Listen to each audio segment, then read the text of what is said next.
I'm Lucy Stevens, and I'm going to be bringing you a series of programmes on the subject of fostering. Nearly 2,000 children in Essex and Suffolk are unable to live with their parents. Typically, about 75% of these children are looking to be housed in foster care. With the number of children needing foster homes rising, there is a national shortage of foster carers. This series aims to demystify the fostering process. This week we meet Cameron. Cameron is able to offer a unique view of fostering, having been fostered himself as a child. I was born in the Scottish Borders, and I was the second youngest of 9 children, which range from, I've got a brother who's a year younger than me, and my eldest brother is 12 years older than me. I don't know much about the circumstances or why, but my parents broke up when I think I was about 4 or 5, because I remember I hadn't been to school, so I must have been 5. And I do believe that 2 of my elder sisters had tried to help my dad, but it just wasn't working out, and I think that's, at some stage, social services must have intervened in that sort of thing. And me and my younger sibling, we were then taken into care from the age of somewhere between 5 and 6. Did you stay in touch with your parents throughout this process? Well, my mother had done a runner. She had gone off somewhere. I think whether it had been always my dad was an alcoholic sort of thing, so I don't think he sort of coped very well with it sort of thing. So did I stay in touch with my parents? No.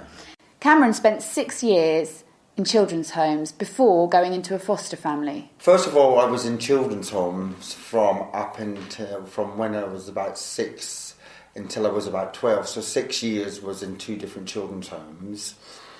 And then was obviously the first set of foster parents. Cameron explains how he felt going into his first foster family at the age of 12. I remember the first one I went to was on a farm. At the time, you definitely don't appreciate what they're doing for you. You just don't, because obviously coming from a broken home and being in care, it doesn't matter how much the foster carers or the people looking after you, how much love and support they give them, you don't want to be there.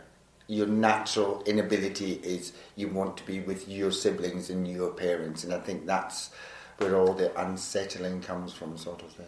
This foster placement broke down for Cameron as it was too much for the foster carers to cope, having 4 boys in total to look after. We now know that the regular breakdown of foster placements and the constant moving and transitions that these children have to do really compounds the rejection that these children feel. I think, having been brought up in care, that you just accept abandonment. You just take it as it's the norm. You don't know anything else, even although you don't want it. You just take it as to be the norm.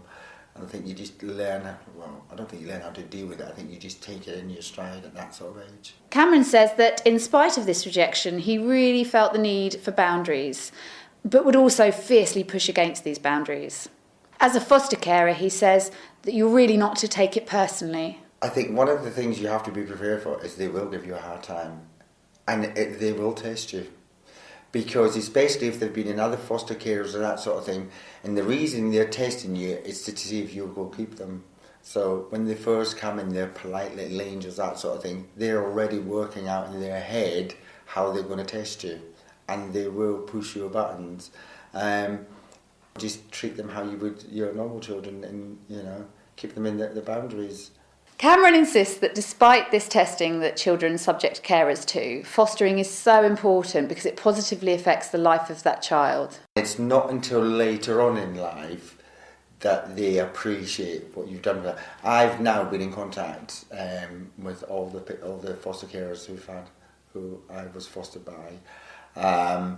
And they are lovely people, absolutely lovely people. You just, as a child, don't appreciate it at the time. So if you're thinking about actually fostering, just be ready. They will test you, and you might not get the rewards back there and then, that sort of thing, but they will come back because they will remember everything about being in the foster care system.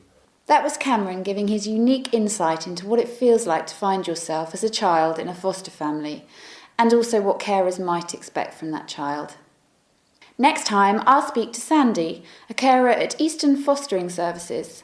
She'll be talking to us about her experience of fostering teens.